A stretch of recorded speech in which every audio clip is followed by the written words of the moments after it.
네, 함께 기도하고 시작하겠습니다. 하나님, 오늘 새날을 주신 것을 감사합니다. 오늘 주신 이 새날에 하나님을 만나기를 원합니다. 하나님의 풍성하시고 아름다우신 성품 안에 살아가는 복된 날이 되도록 축복해 주시옵소서. 예수님의 이름으로 감사드리며 기도드립니다. 아멘.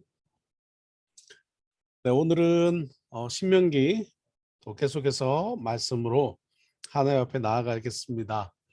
네, 오늘은 제가 빤담 마을에 또 새로운 올해 새로 개척하는 교회에 있는 마을에 또 가게 되어서 하나님께서 주시는 마음과 또 가서 좀 기도하고 오려고 새벽 일찍 좀 출발을 했습니다. 그래서 지금 이 영상은 하루 전에 녹화가 된 것입니다. 함께 또 여러분 필리핀 선교 위해서 기도해 주시고요. 자, 오늘은 신명기 계속해서 보도록 하겠습니다. 20장입니다. 20장. 자, 10계명의 제 6계명 부모를 공경하라 하셨던 그 말씀, 그리고 또 5계명의 부모를 공경하라 했던 말씀, 6계명의 살인하지 마라 하셨던 그 말씀 따라서 이제 전쟁에 나아가게 될 때 어떤 마음으로 전쟁에 임해야 되는지 신명기는 이야기하고 있습니다. 자, 20장 1절입니다. 네가 나가서 적군과 싸우려 할 때에 말과 병거와 백성이 너보다 많음을 볼지라도 그들을 두려워하지 마라. 애굽 땅에서 너를 인도하여 내신 네 하나님 여호와께서 너와 함께 하시느니라. 아멘. 자, 여러분, 우리가 17장에서 왕의 기준 중에서 군마와 군사력에 너무 집중하지 마라 하셨던 하나님의 마음, 하나님의 말씀에 집중하고 하나님께 집중해라. 그것이 왕이 되는 기준이다. 그렇게 말씀을 하셨습니다. 자, 20장에서는 1절에서 역시 적군과 싸우려 할 때 말과 병거와 백성이 많고 적음으로 두려워하거나 또 교만하지 마라 하신 것입니다. 네. 왜냐? 애굽 땅에서 너를 인도하여 내신 하나님이 너와 함께 하신다 하면서 이제 제사장과 지휘관들이 출정할 때, 전쟁에 출정할 때 이렇게 연설하라 해서 20장 1절부터 9절까지 이렇게 쭉 나오고 있습니다. 네. 3절 한 번 더 읽겠습니다. 이스라엘아 들으라. 너희가 오늘 너희의 대적과 싸우려고 나왔으니 마음에 겁내지 말며 두려워하지 말며 떨지 말며 그들로 말미암아 놀라지 마라. 이렇게 하나님께서 말씀을 하십니다. 놀라운 말씀이죠. 그래서 하나님은 언제나 우리에게 이렇게 말씀하신다. 전쟁에 나갈 때 출애굽 2세대 3세대들이 걱정하거나 두려워하지 않도록 하나님께서 그렇게 하셨다 하시는 것입니다. 자, 가나안 땅을 제외하고 가나안 땅 주변국과는 어떤 그런 외교 관계를 가져야 되느냐? 하나님께서 외교 주변국과는 화평을 선언하라. 그렇게 말씀하셨습니다. 10절에 화평을 선언하라. 만일 화평을 거부한다. 12절입니다. 화평을 거부하면 가서 진멸해라. 그러나 화평을 회답하기로 하면 조공을 바치고 함께 섬기도록 해라. 그렇게 하셨던 하나님의 말씀이 있습니다. 자, 16절부터 20절입니다. 가나안 땅, 하나님이 약속하신 그 가나안 땅에 들어가서는 진멸해라. 정복하고 진멸해라. 왜?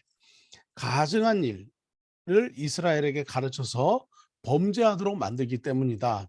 출애굽 2세대 3세대들이 가나안 땅에 들어갔을 때 그 가나안 땅 민족들이 섬기고 있는 우상 숭배와 가증한 그 모든 일들, 그 점치고 또 복술하고 신접하고 또 무당들과 박수들이 나와서 그냥 그 하나님 앞에서 가증한 일들을 행하는 것들을 하나님께서는 그 모든 우상 숭배들을 허락하지 않으셨다. 그렇기 때문에 가증한 일을 이스라엘에게 가르치지 않도록 그리고 이스라엘이 범죄하지 않도록 어떻게 해요? 가나안 땅 모든 민족들은 진멸하라, 다 없애라, 그렇게 하나님께서 말씀을 하셨습니다. 자, 우리가 여기 말씀을 보면요, 특별히 8절 말씀, 20장 8절 말씀을 보면 책임자들은 또 백성에게 말하여 이르기를 두려워서 마음이 허약한 자가 있느냐. 자, 이 말은 무슨 말입니까? 전쟁에 나갈 때 무서워서, 너무 무서워서 마음이 허약한 사람이 있느냐? 그는 집으로 돌아갈지다. 그는 집으로 돌아가라, 이렇게 얘기합니다. 자, 마음이 허약한 자는 군면제를 받았습니다. 왜일까요? 바로 우리가 두 번 읽었던 1절 말씀입니다. 이스라엘이 가나안 땅을 들어가서 정복하는 그 모든 전투에는, 전투의 방법은 뭐입니까? 전투의 승리의 그 요인은 말과 병거와 군사가 많음에 있는 것이 아닙니다. 숫자가 많음에 있는 것이 아닙니다. 그것은, 승리의 요인은 바로 하나님께서 함께 하시느냐, 함께 하지 아니하시느냐에 있다 하신 것입니다. 사랑하는 성도 여러분, 우리도 이 광야 같은 이 세상에 살아가는 동안 하나님께서 이 땅에서 우리에게 승리케 하시는 것은 오늘 우리가 무엇을 많이 가지고 있고 무엇을 많이 소유하고 있음에 달린 것이 아니라는 거 말씀하시는 거예요. 마음이 허약한 사람들 얼마든지 군에서 면제시켜줘라. 아니, 군사가 없으면 어떻게 싸웁니까? 이렇게 쉽게 군인들을 집에 돌려보내면 남아있는 군인들은 사기가 떨어져서 어떻게 싸울 수 있습니까? 얘기할 수 있지만 하나님께서는 너희가 싸우는 것이 너희의 어떠함이 아니라, 너희가 승리를 얻는 것이 너희의 어떠함이 아니라 바로 나의 존재다. 하나님이 함께 하시느냐 함께 하지 아니하시느냐, 여기에 달린 것이지 너희가 지금 무엇을 많이 갖고 있느냐 적게 갖고 있느냐에 달린 것이 아니다라고 말씀하셨습니다. 그렇다면 오늘 우리에게 큰 위로가 됩니다. 하나님, 오늘도 승리하게 하여 주시옵소서. 저는 부족하고, 저는 연약하고, 저는 가진 것이 없고, 저는 소유한 것이 없지만 하나님이 저와 함께 하시기에 승리할 수 있습니다 라고 선포하고 나아가는 은혜가 있기를 바랍니다. 자, 21장으로 가겠습니다. 21장. 자, 21장에서 계속해서 말씀하십니다. 살인하지 마라 하셨던 그 10계명, 6계명의 말씀 기준으로 계속해서 말씀하시는데요. 자, 1절입니다. 네 하나님 여호와께서 네게 주어 차지하게 하신 땅에서 피살된 시체가 들에 엎드려진 것을 발견하고 그 죽인 자가 누구인지 알지 못하거든. 자, 신혼미상의 시체를 발견한 것입니다. 자, 그러면 어떻게 해야 될 것이냐? 신혼미상의 시체를 발견했을 때는, 자, 레위 자손들에게 이야기해서 그 레위 자손들로 하여금 어떻게 해요? 적절한 규례를 따라서 처리하도록 하라. 하나님께서 그렇게 말씀을 하셨습니다. 그리고요, 전쟁에 나가서, 자, 왜 그 전쟁에 나가서 또 여자 포로를 아내로 삼을 때가 있다 하고 말씀하십니다. 자, 11절입니다. 네가 만일 그 포로 중에 아름다운 여자를 보고, 네, 우리 군인들은 아리따운 여자를 보면 또 마음이 쉽게 동하기도 하죠. 네, 가나안 땅에 들어가서 포로 중에 아름다운 여자를 봤습니다. 그에게 연연하여 아내로 삼고자 하거든 어떻게 해요? 존귀 여겨라. 그리고 존중해서 아내로 삼아라. 그리고 그 아내가 또 남편이 그 아내를 별로 기뻐하지 않고 또 그 여자도 떠나고 싶거든 어떻게 해요? 14절에 보내라. 보내줘라. 그리고 돈을 받고 팔지 마라. 인신매매하지 마라. 그리고 종으로도 여기지 마라. 포로라고 해서, 포로 때는 몰라도 결혼하고 나면 아내다. 아내를 계속 포로였다고 해서 무시하거나 또 멸시하지 말아라 하셨던 하나님의 마음이 있습니다. 자, 15장 15절입니다. 어떤 사람이 두 아내를 두었는데요. 하나는 사랑을 받고 한 아내는 미움을 받다가 그 사랑을 받는 자와 미움을 받는 자가 둘 다 아들을 낳았습니다. 그런데 미움을 받는 자의 아들이, 미움을 받는 그 여인의 아들이 첫 아들이에요. 큰 아들이면 어떻게 하죠? 나는 사랑하는 아내는 A 아내인데 B 아내가 큰 아들을 낳았어요. 그러면은 장차 유산은 어떻게 해야 되냐 하는 것입니다. 그때 하나님께서 이렇게 말씀하십니다. 17절입니다. 반드시 그 미움을 받는 자의 아들을 장자로 인정해 줘라. 네가 좋아하는 여자라고 그 좋아하는 여자의 소생에게 뭔가 상속을 하는 장자권을 주지 말아라. 왜 그렇습니까? 아니 내가 주고 싶은 사람에게 마음대로 주는 건 아닙니까? 아니다. 그렇지 않다. 왜냐? 그 첫 아들은 기력의 시작이다라는 거예요. 자, 17절 제가 읽겠습니다. 반드시 그 미움을 받는 자의 아들을 장자로 인정하여 자기 소유에서 그에게는 두 몫을 두 배를 줄 것이니 그는 자기의 기력의 시작이라 장자의 권리가 그에게 있음이라. 자, 하나님께서 말씀하시죠. 첫 아들은 첫 아들은 바로 기력의 시작이다. 그래서 그 힘의 시작이다. 그러니까 자녀를 낳는 데에 필요한 그 힘의 시작이다. 그러니 그 아들에게 장자의 권리가 있다. 참 하나님의 그 이 말씀은 참 놀랍습니다. 자, 18절입니다. 방탕한 아들은 어떻게 하냐? 자, 어떻게 방탕하죠? 완악하고 패역한 아들이 있어서 부모가 야단을 치고 부모가 아무리 말을 해도 순종하지 않아요. 순종하지 않아요. 이런 아들은 어떻게 합니까? 방탕한 아들은 돌로 쳐 죽여라. 너희 중에 악을 제하라. 이렇게 말씀을 하십니다. 자, 22절, 23절은 우리가 굉장히 익숙한 말씀 중에 하나인데요. 나무에 달린 자에 대한 이야기입니다. 자, 사형을 하고 나면 어떻게 사형을 할 것이냐. 자, 22절입니다. 어떤 사람이요? 죽을 죄를 범함으로 이 사람 반드시 죽어야 돼 하면 네가 그를 죽여 나무 위에 달거든. 자, 나무 위에 달린 자마다 어떻게 해요? 저주를 받죠. 23절입니다. 그 시체를 나무 위에 밤새도록 두지 말고 그날에 장사하여 네 하나님 여호와께서 네게 기업으로 주신 땅을 더럽히지 말라. 나무에 달린 자는 하나님께 저주를 받았습니다. 그날 장사해라. 그 당일에 장사해라. 그 당일에 장례를 치러 주라. 그래서 땅을 더럽히지 마라. 그렇게 말씀을 하시는 것입니다. 여러분 나무에 달린 자 하면 생각나는 건 누구죠? 예수님이시죠. 십자가 나무에 달려 죽으셨습니다. 여러분 예수님께서 십자가 나무 위에 달려 죽는 사람들은 죽을 죄를 범한 사람들입니다.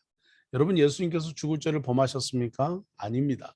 예수님께서는 우리를 구원하시기 위해서 저주받아야 될 우리 대신 우리가 받아야 될 저주를 예수님께서 다 짊어지시고 십자가에서 죽으셨습니다.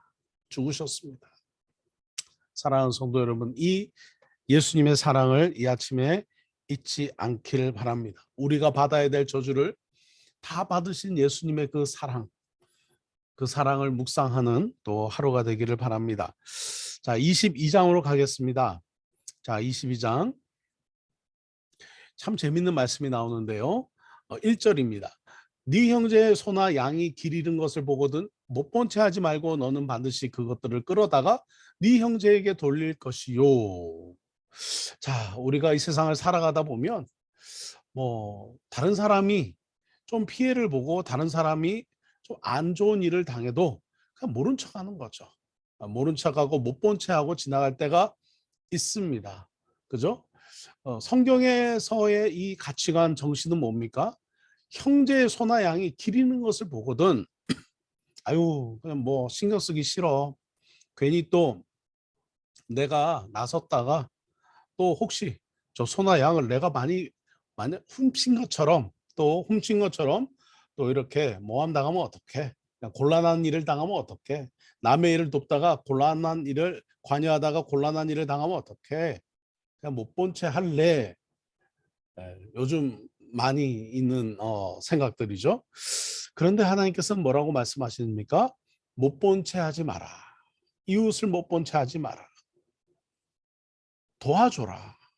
자, 2절입니다. 네 형제가 네게서 멀거나 또한 네가 그를 알지 못하거든. 자, 네가 알지 못하는 형제라도 사람이라도 그 짐승을 못 본 채 하지 말고 네 집으로 끌고 가서 네 형제가 찾기까지 네게 두었다가 그에게 돌려줘라. 낙이라도 그러하고 3절입니다. 옷도 그러하고 형제가 잃어버린 어떤 것이든지 네가 얻거든 다 그렇게 못 본 채 하지 말아라. 4절입니다. 네 형제의 낙이나 소가 길에서 넘어진 것을 보고도 못 본 채 하지 말아라. 뭡니까? 4절 중간부터 있습니다. 너는 반드시 형제를 도와라. 이것이 바로 하나님의 마음이에요. 여러분, 우리가 크리스찬들에게 하나님의 백성들에게 있어야 될 그런 태도는 무엇입니까? 바로 반드시 형제를 도우라라고 하신 하나님의 마음을 우리는 잊지 않아야 한다라고 성경은 말씀하고 있다 하는 것입니다. 아멘입니다. 네. 이렇게 각박하고 정말 그 메마른 세상에 정말 우리 크리스찬들이 다 이렇게 살기 시작한다면 얼마나 아름다운 일이 일어날까요? 우크라이나 사태도 마찬가지죠. 우크라이나 사태도 그들이 어려운 일, 공경을 당했을 때 못 본 채 하지 말아라. 못 본 채 하지 말고 도와주는 것. 성경의 4절 후반절입니다. 너는 반드시 형제를 도와 그들을 일으킬지니라. 할렐루야. 우크라이나 사람들에게 큰 위로가 될 말씀이죠. 저희도 1950년도에 한국 전쟁이 일어나서 정말 이 한반도가 다 정말 폐허가 됐습니다. 한국이 폐허가 됐을 때 어떻습니까? 유엔의 16개국에서 와서 참 그들의 생명을 걸고 도와주었습니다. 저희가 살아가고 있는 필리핀도 우리 한국에서 정말 귀한 젊은 군인들 정말 약 700명이 죽음을 당했습니다. 군인을 약 7천 명을 파병을 했습니다. 여러분, 우리나라 군인들, 저도 아들이 있지만 다른 나라의 민주화와 자유를 위해서 파병한다고 한다면 정말 그걸 찬성할 수 있는 부모들이 얼마나 많이 있을까요? 오늘날에. 그런데 그렇게 했다라는 것입니다. 마찬가지입니다. 오늘 22장 1절에서 4절 말씀에 하나님은 그렇게 말씀하시는 거죠. 이웃을 반드시 도와라. 아멘입니다. 그렇게 정말 자비롭고 또 관대하게 살아가는 우리 성도님들 되시기 바랍니다. 자, 5절입니다. 여자는 남자의 의복을 입지 마라. 남자는 여자의 의복을 입지 마라. 이같이 하는 자는 네 하나님 여호와께 가증한 자다. 여자는 여자 옷을 입고 남자는 남자 옷을 입어라. 그것이 아름답다 하는 것입니다. 여자가 남자처럼 되고 싶어 한다. 남자가 여자처럼 되고 싶어 한다. 예, 저희가 살고 있는 이 필리핀에 또 뭐 한국에도 마찬가지고 전 세계적으로 참 심각합니다. 네, 심각합니다. 동성애 문제는 참 심각합니다. 가장 아름다운 것은 무엇일까요? 하나님의 창조 섭리대로 살아가는 것입니다. 하나님은 완벽하신 분입니다. 아멘입니다. 하나님은 실수하지 않습니다. 틀리지 않습니다. 하나님은 여자를 만드셨으면 그 여자는 가장 여성스러운 게 아름다운 거예요. 남자를 만드셨습니다. 남자는 가장 남자다운 게 아름다운 거예요. 여러분, 그 남자다운 게 뭡니까? 용감한 게 뭔가요? 왜 힘이 세고 용감해야 되죠? 바로 연약한 사람들을 돕기 위해서입니다. 여성들은 여성스러운 게 가장 아름다운 거예요. 그래서 성경에서 말합니다. 여자들은 남자처럼 되려고 하지 말고 남자처럼 옷 입거나 남자처럼 헤어스타일을 하지 말아라. 뭐 남자처럼이라고 하면 또 어떤 분들은 요즘 남자 여자가 어디 있습니까? 네, 오늘날 포스트 모더니즘 시대죠. 그래서 뭡니까? 기준이 없어요. 그동안 가지고 있던 전통과 기준을 파괴하는 문화, 그것을 그냥 무시하는 문화가 뭔가 쿨해 보이고 멋져 보인다라고 얘기하지만, 그래서 남자는 남자답게 여자는 여성스럽게 굳이 그렇게 하지 마라. 그것을 넘어서는 것이 쿨해 보이고 멋있어 보이는 것이다 하지만 성경은 분명히 말합니다. 여자는 여성스럽고 남자는 남성스럽게 하나님이 만드신 모습으로 살아가라 하는 것입니다. 저는 이 말씀에 굉장히 동의를 합니다. 우리 성도님들도 그렇게 살아가시는 은혜가 있기를 바랍니다. 네, 뭐 남자가 뭐 손톱에 매니큐어 칠할 수 있죠. 뭐 사서 칠하면 되는 거 아니겠습니까? 네, 남자가 여자처럼 화장할 수 있죠. 뭐 사서 화장하면 되죠. 어려운 일 하나도 아니에요. 뭐 돈을 내면 다 판매를 하니까. 그런데 왜 우리가 그렇게 살아가야 할까요? 어떤 목적 때문입니까? 네, 그렇지 않다라는 거예요. 여자는 또 여성스럽게 해라. 여자가 머리 쇼컷을 하고 머리를 짧게 스포츠 머리를 하고 뭔가 겉으로 보면 남자인지 여자인지 알 수 없도록 마치 남자처럼 그렇게 하지 말아라 하는 거예요. 뭐 쇼컷으로 할 수 있죠. 뭐 바버샵에 가서 이발하면 됩니다. 뭐 돈 주면 다 해줍니다. 그런데 그것이 어려운 일이기 때문에 그렇게 하지 마라 하라 하는 것이 아니라 하나님의 말씀으로 금지하셨다 하는 것입니다. 그래서 남자는 남성스럽게, 여자는 여성스럽게, 그것이 가장 완벽하고 아름다운 것이다 하는 것입니다. 자, 오늘 여기까지 말씀을 좀 전하고요. 네, 저는 또 내일 아침에는 반담 마을에서 돌아와서 또 새롭게 또 개척하는 교회에 하나님이 어느 지역에 또 개척해 하시길 원하시나, 교회가 없는 지역에 하나님 교회를 세우시기 원하시는 그 하나님의 마음을 좀 기도하면서 또 기도하고 돌아오도록 하겠습니다. 여러분들께서도 제가 안전하게 돌아올 수 있도록 기도를 부탁을 드리고, 오늘도 우리 성도님들 위해서 또 우리 생업과 가정과 또 사업을 위해서, 우리 청년들의 학업을 위해서, 그리고 우리 이성훈 전사님 부모님의 또 속히 회복을 위해서, 그리고 우리 김영호 집사님, 또 김은기 장로님과 또 우리 전혜순 권사님의 또 회복을 위해서 여러분들께서 또 기도해 주시기를 바랍니다. 사랑하고 축복합니다. 한번 기도하겠습니다. 하나님 아버지 감사합니다. 오늘도 하나님 주시는 이 귀한 말씀을 하나님 우리의 마음에 새기기 원합니다. 하나님 가르쳐 주시옵소서. 하나님의 마음을 배우게 하여 주시옵소서. 오늘도 우리 모든 성도님들의 하루 일과를 주님께 올려드리고 하나님께 영광되고 하나님을 기쁘시게 하고 사명을 따라 살아가는 귀한 삶이 되도록 하나님 축복하여 주시옵소서. 가나안 땅 같은 이 세상에서 하나님 우리를 유혹하는 많은 일이 있지만 하나님만 기쁘시게 하는 우리 모두가 되게 하여 주옵소서. 예수님의 이름으로 기도드립니다. 아멘.